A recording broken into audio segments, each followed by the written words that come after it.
thoughts post-election? Is it Harry did a very, very sophisticated campaign. Top flight pros running it. He had a lot of help from the state party, and I understand that. Senator Murphy made calls for him, and quite honestly, I probably got it started a little late because I was here, and I shouldn't have got out a little earlier and told people what we were doing. But it was kind of an interesting anomaly because I got about the same amount of votes I did 2 years ago, and most of the council went in. He just got about that 1,500 vote total. It just seemed to go up and vote for him. So he did a good job at that. He played it. Our polling started to show that as I said, election night, a little bit of the shutdown hurt Republicans among unaffiliated, and some people felt that I've been here too long.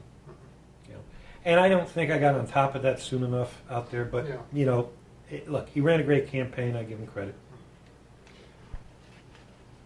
What do you feel your legacy will be? I'm not sure. I've never been a big person on legacy. I just think that that we left the city in good shape. It said despite the economic hard times, a legacy of a mayor that reached out and was very accessible, and just that we tried to do the right thing and work across party lines. So. I never looked at it from a point of view of legacy. I just looked at it from a point of view, I want everybody to know that I did a good job. What was your proudest moment in office? I don't know if I would say that the if you want, not so much pride so much as sense of duty, is when we went through all the hurricanes and the storms. I thought that the city performed well, the city employees performed well. I tried to be visible and lead the city. So I truly believe that what we went through during those couple of hurricanes and snowstorms, that we were prepared well and we performed well. Was that the most difficult challenge you faced as mayor over the 8 years, or were there some other things you'd like to? That is a challenge. I think the Officer Morelli's suicide was a great challenge, loss, and I know Harry was chief at the time, and I know we both was very difficult for us to have to come in front of the press, the cameras, and deal with that. So from an emotional and dealing with the family, that was the hardest part for me. But on an individual, but on an overall challenge, it was all the storms that we had. Would you care to speak about the recession? Well, it hit us, and again, we had to make some cutbacks and do some things, and definitely we've come out it a little bit, but I'll go back to what I said during the debates and during the campaign. I thought, given all the other cities in the Northeast, that we held in there as well as anybody without any major tax increases, major layoffs, or major cutbacks. Any regrets over the 8 years, things you might have done differently, or other priorities? It's hard to put you.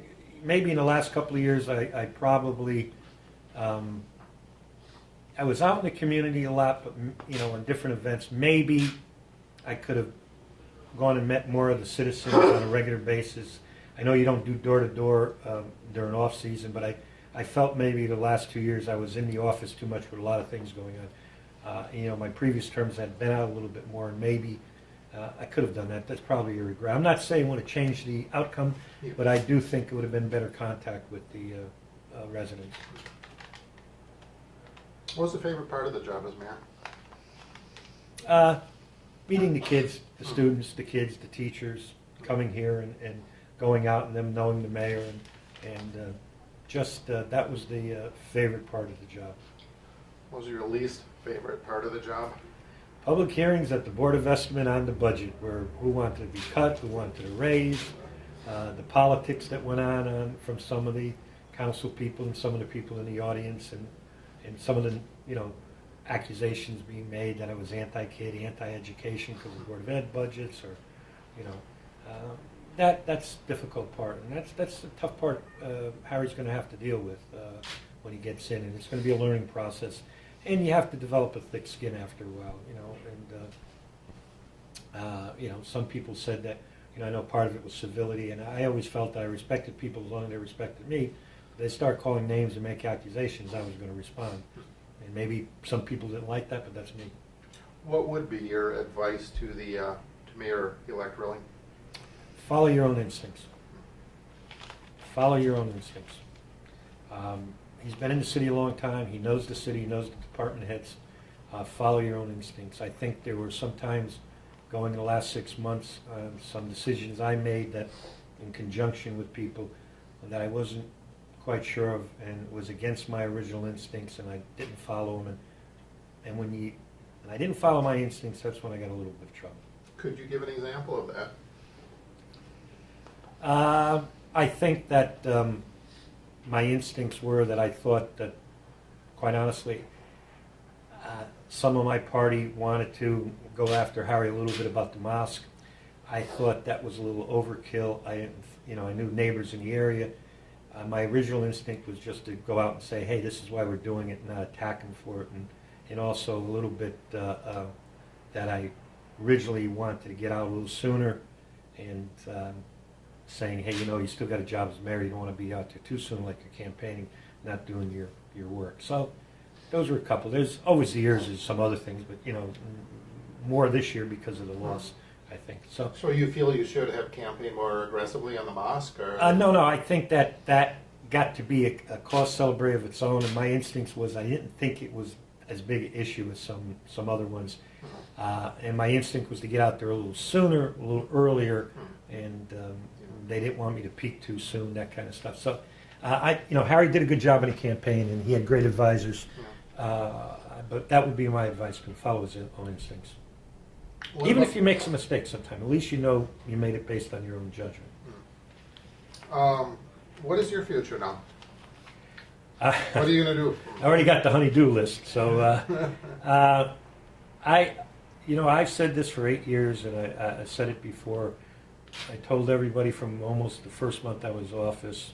I was fortunate enough to be reelected. The minute I walked down that hallway on my last day, I knew when it's over, it's over. At my age and stage in life, I'm going to gently retire. I'm not going to be involved in politics. I thought that Frank Esposito, when he lost, respected Alex Knopp and never went to meetings and criticized him. And when Alex left office, he never came to meetings and criticized me. And I don't intend to doing that. I told the councilmen, if they need some advice once in a while, some issues, something, be happy to talk to them, but I'm not going to caucuses. I'm not there leading the city from the party side. My day is over. My day is over. I've got some other things. I talked to David Levinson at NCC, maybe starting next year, maybe teach a class in government or political science if possible. Not looking for a big payday, and just want to go out there and stay busy. And then we'll see. But it was over. It's over. I had 8 great years, and our party needs to get younger, better, and smarter. Anything else you'd like to tell readers? Just to the fact that I am very, very honored to have served this city, and I believe that this administration served with integrity and honor. And I always tried to do the best I could for the residents of this town. And, I don't think there's any more I can say than that.